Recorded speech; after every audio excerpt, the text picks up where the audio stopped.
Paris, la ville lumière, mérite-t-elle encore ses lettres de noblesse? C'est ce qu'on va voir ensemble dans cette vidéo. J'ai eu la chance de visiter et de connaître Paris depuis ma plus tendre enfance et aujourd'hui dans cette vidéo, je te partage mon avis tranché après une bonne quinzaine d'années à ne plus avoir mis les pieds à Paris, hormis pour prendre l'avion. Je t'emmène avec moi, c'est parti.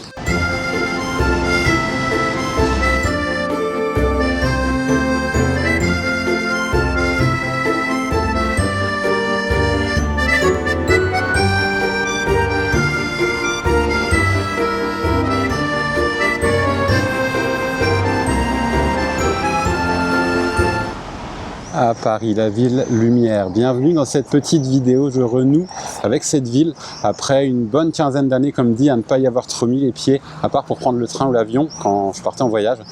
Et j'ai eu l'occasion ce week-end, malgré le temps couvert, de venir redécouvrir cette ville, lui redonner une chance, parce que clairement, depuis une bonne quinzaine, vingtaine d'années, je suis très déçu par cette ville. Je suis très déçu, il n'y a qu'à voir quand on arrive, par exemple, gare de l'Est, c'est sale, il y a des graffitis partout, bref, des déchets et compagnie, j'en passe, et c'est un peu ce que je reproche à cette ville, d'être un petit peu laissée à l'abandon, entre guillemets. Après, voilà, c'est une grosse capitale, et on sait très bien qu'une grosse capitale, c'est énormément de monde, énormément de budget, énormément de moyens, mais pour avoir vécu quelques temps à Toronto, c'était à mon sens pas aussi sale, c'est pas non plus la même architecture.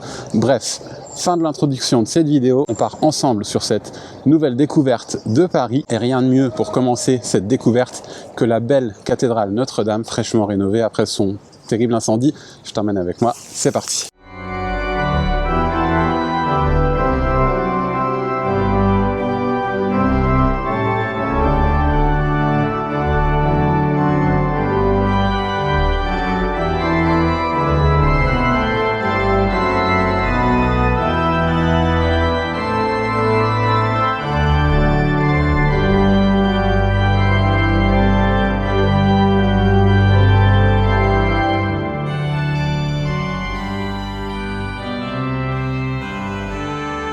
Paris ne serait rien sans son métro sale et parfois mal fréquenté, mais c'est aussi un métro qui transporte pas moins de 750 000 passagers par jour, c'est énorme, c'est écrit dans le métro, ligne 1 par exemple. C'est un métro qui date des années 1900 et qui a évolué avec son temps, et donc effectivement c'est peut-être aussi pour ça ce qui explique que ce métro est un petit peu dans son jus.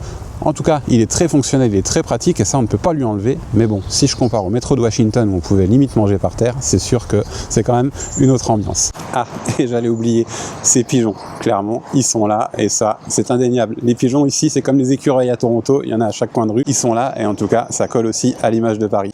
Paris, c'est ces petites ruelles et ça on peut pas lui enlever, c'est un charme fou. On va faire un petit tour en bateau-mouche. Je crois d'ailleurs c'est même la première fois de ma vie que je vais monter dans ce bateau-mouche. Je t'emmène avec moi, ça va être vraiment sympa je pense. En plus, le rayon de soleil, il est là pour le moment, j'espère qu'il va tenir, en tout cas même si c'est gris, eh bien on profitera quand même.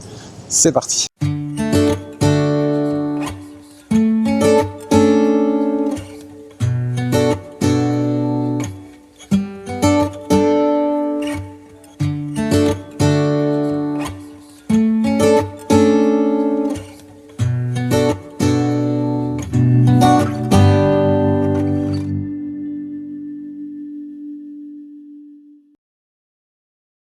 Alors Paris, avant de vous donner mon ressenti et mon point de vue, laissez-moi vous proposer de vous abonner à cette chaîne, de flatter l'algorithme en likant les vidéos, puisque c'est ce qui fait qu'il va mettre en avant mon travail que j'ai plaisir à faire, bien entendu. C'est pas vraiment un travail, c'est un hobby, mais en tout cas moi ça me fait vraiment plaisir quand je vois que ça vous plaît. Alors n'hésitez pas à vous lâcher sur le bouton like, encore une fois, ça fait vraiment plaisir. Changement de décor, changement d'ambiance, parce que j'ai foiré les plans de fin de vidéo à Paris, alors je les refais. En tout cas on s'est pris 20 degrés dans la vue en quelques jours depuis que je suis allé à Paris, et comme promis, je vous partage mon avis sur la grande ville de Paris. Il est extrêmement mitigé, voire assez négatif.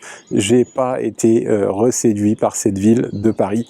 J'ai pas été reséduit parce que tu l'as vu dans la vidéo, j'ai même pas pu te faire des plans de la Tour Eiffel parce que maintenant elle est en cage. Alors Tour Eiffel en cage pour des raisons de sécurité, j'imagine bien. Est-ce que le problème vient de la ville de Paris qui a pris cette décision d'encloisonner la Tour Eiffel, ou le le problème vient de notre société où on ne peut plus accéder librement dans nos monuments nationaux, ça c'est un autre débat. Grosse déception également, ça c'est sans surprise, sur l'ambiance de Paris, le caractère des personnes que j'ai pu croiser à Paris, et essentiellement les Parisiens, mais aussi les touristes. Franchement voilà, sans surprise, les Parisiens sont toujours aussi grincheux, les touristes sont toujours aussi irrespectueux. Je trouve ça dommage.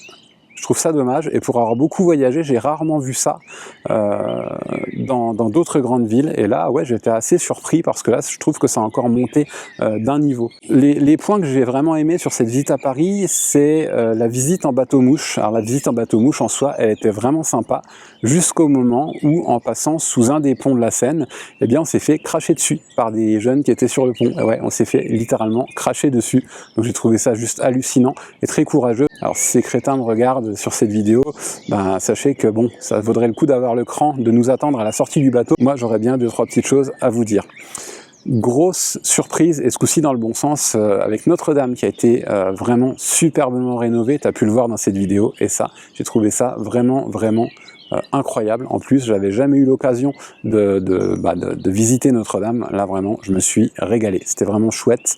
Bravo pour ce qui a été fait, pour la remise en état de cette cathédrale. Dernier point, alors là, qui n'est pas propre à Paris, mais on était côté Suresnes, donc on passait le bois de Boulogne. Et là, clairement, je suis toujours aussi surpris, outré, surtout quand j'ai une gamine de 9 ans avec moi, de voir qu'il y a encore le plus vieux métier du monde qui s'exerce. Ça, je sais que c'est pas propre à Paris, mais ça me fait juste halluciner qu'en 2026, on en soit encore là, à ce que des personnes soient obligées d'en arriver à ce point pour essayer de survivre, j'ai envie de dire. Et ça, je trouve ça vraiment hallucinant dans notre société. Bref, c'était mon petit coup de gueule, c'était mon avis tranché sur Paris. Je n'ai pas été séduit de nouveau par Paris. Je crois que le Paris de mon enfance, il restera dans ma mémoire, il restera dans mes souvenirs, et ça sera très bien comme ça. Si tu es resté jusque-là, eh bien je te remercie, c'est que tu as apprécié cette vidéo. Encore une fois, lâche un like, ça fait toujours plaisir. N'hésite pas à t'abonner à la chaîne, il y a beaucoup de choses qui arrivent sur ces prochains mois, il y a du lourd. Moi je te dis à très vite, ciao.